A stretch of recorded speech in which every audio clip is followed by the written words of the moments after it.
दोस्तों आज बनाएंगे बहुत ही टेस्टी परफेक्ट गोभी का पराठा। कैसे बनाते हैं वो गोभी का पराठे की स्टफिंग कैसे होती है ताकि वो कोने कोने तक स्टफिंग रहे। तो ये देखिए किस तरह से पूरे पराठे के अंदर स्टफिंग होएगी। सारे टिप्स दूंगा, पूरी वीडियो में अंत तक बने रहिएगा। सारे टिप्स पूरी वीडियो के अंदर आपको मिल जाएंगे और किस तरह से स्टफिंग बनानी है वो मैं आपको बताऊंगा। तो हेलो दोस्तों, 7 के किचन में आपका फिर से स्वागत है। तो सबसे पहले हमने ले लिया है यहाँ पे गोभी और गोभी को अच्छे से झेर लेंगे। याद रहे कि गोभी के अंदर कीड़ा होता है तो उसको ज़रूर देखिएगा, क्योंकि गोभी के अंदर कीड़े होते हैं, ताकि उसको अच्छे से साफ़ करना बहुत ज़रूरी है।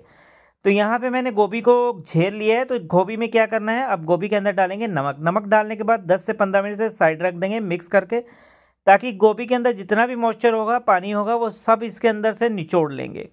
तो अभी हमने यहाँ पे 10 मिनट रखा है, 10 मिनट हो गए हैं। तो 10 मिनट के बाद अब हम इस तरह से कटोरी ले लेंगे। तो हाथ की मदद से जितना आपके हाथ में आएगा उतना आप हाथ में ले लीजिए और इस तरह से देखिए दबाएंगे तो पानी निकलेगा।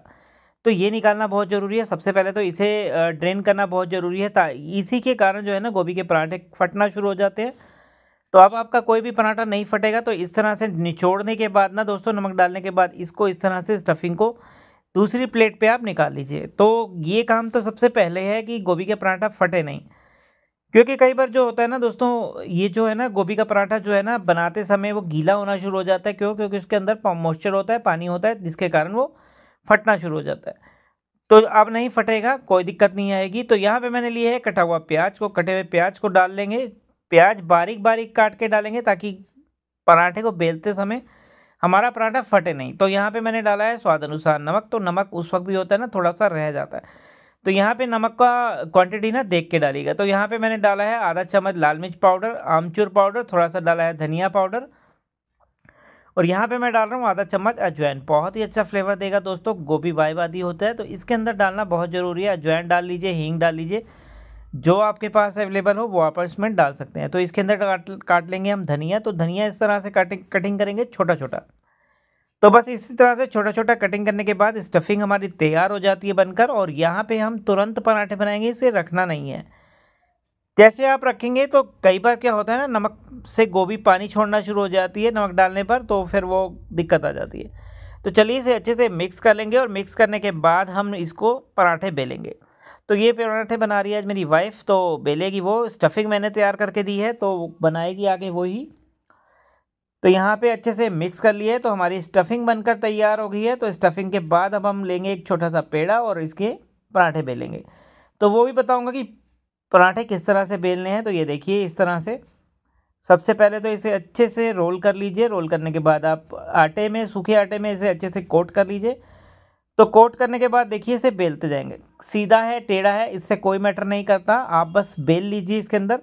और जैसे मोमोज को शेप देते हैं ना दोस्तों, उस तरह से आपको शेप देनी है।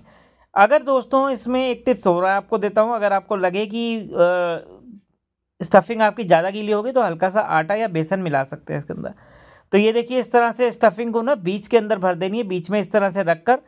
तो यहाँ से साइडों से उठा के इसे अच्छे से, जैसे मोमोज की शेप देते हैं ना, ये देखिए मोदक की तरह इसे इस तरह से पकड़ के लपेटते जाना है।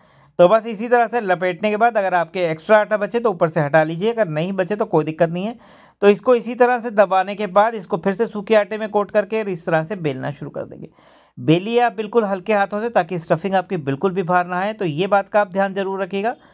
तो ये देखिए बिल्कुल भी स्टफिंग बाहर नहीं आ रही और बिल्कुल भी पराठा नहीं फट रहा। अगर आप इस तरह से बनाएंगे ना तो आपका पराठा कभी भी नहीं फटेगा और कभी भी दिक्कत नहीं देगा, क्योंकि हमने जो गोभी की स्टफिंग है ना वो अच्छे से निचोड़ ली थी, पानी उसमें से निकाल लिया था, क्योंकि उसके अंदर जो पानी होता है ना वो पानी ही दिक्कत करता है। तो इस तरह से हम पराठे को अच्छे से बेल लेंगे। तो चलिए गर्मा गर्म तवे पे इसे सेक लेंगे से जो है ना, और सेकना कैसे है वो भी मैं आपको बताऊंगा। यहाँ पे मैंने गैस का फ्लेम दोस्तों हाई रखा हुआ है। जैसे ही नीचे से सिक जाए आप इसको पलट लीजिए। देखिए इस तरह से आधा पक जाना चाहिए। तो बस इस तरह से पकने के बाद दोस्तों तेल या घी जो लगाएंगे ना वो नीचे की साइड से लगाएंगे, ऊपर अभी नहीं लगाएंगे, पहले नीचे की साइड डालेंगे। उसमें नीचे की साइड डालेंगे तो नीचे से क्रिस्पी और क्रंची होना शुरू हो जाएगा। तो बस अब हम इसे पलट लेंगे। ये देखिए, तो ये देखिए कितना अच्छा क्रिस्पी क्रंची हो गया है। तो बस अब दूसरी साइड से इस पर तेल लगाएंगे। तेल लगाने के बाद इसको अलट पलट कर सेकेंगे और ये बहुत ही टेस्टी और बहुत ही क्रिस्पी बनता है और बहुत ही क्रंची बनता है। तो इस तरह से अगर आप गोभी का पराठा अगर बनाएंगे ना दोस्तों तो मज़ा ही आ जाएगा। सर्दियों का समय चल रहा है, गर्मा गर्म पराठे के साथ अगर गर्मा गर्म चाय मिल जाए, साथ में दही मिल जाए, अचार मिल जाए तो पूरा दिन बन जाता है। तो ये गोभी का पराठा दोस्तों एक बार ज़रूर ट्राई कीजिएगा। तो ये देखिए बनकर तैयार हो गया है, बहुत ही टेस्टी सा यमी सा पराठा, और इसे करेंगे हम सर्व। तो मैं भी आपको दिखाऊंगा कि किस तरह से स्टफिंग इसके एक एक कोने तक होएगी और बिल्कुल स्टफिंग से भरा हुआ होगा। पूरी स्टफिंग कोने कोने तक रहेगी इसके, तो मज़ा ही आ जाएगा आपको खाने का। तो गोभी का पराठा बनाए, आलू का पराठा बनाएंगे ना, स्टफिंग आपकी पूरी होएगी ना तो ही मज़ा आएगा। तो ये देखिए इसको मैं करके दिखाता हूँ। अभी मैंने इसको कट कर लिया है। तो यहाँ कट करने के बाद दोस्तों ये देखिए अब मैं आपको दिखाऊंगा स्टफिंग। तो ये देखिए पराठे के एक एक कोने के अंदर ना पूरी स्टफिंग भरी हुई है। तो ये तरीके से अगर आप पराठा बनाएंगे तो मज़ा आ जाएगा। तो ये देखिए पूरी तरह से स्टफिंग भर के तैयार हो गई है। तो लीजिए आप भी आनंद और गोभी के पराठे का, और गर्मा गर्म गोभी का पराठा जरूर ट्राई कीजिएगा। तो मेरी वीडियो पसंद आई तो लाइक शेयर एंड सब्सक्राइब जरूर कीजिएगा, ताकि मैं आपके लिए बहुत ही अच्छे अच्छे गोभी के पराठे लाता रहूं, आलू के पराठे लाऊं। और बहुत ही इंजॉय कीजिए दोस्तों, सर्दी का समय चल रहा है तो इंजॉय कीजिए आप भी।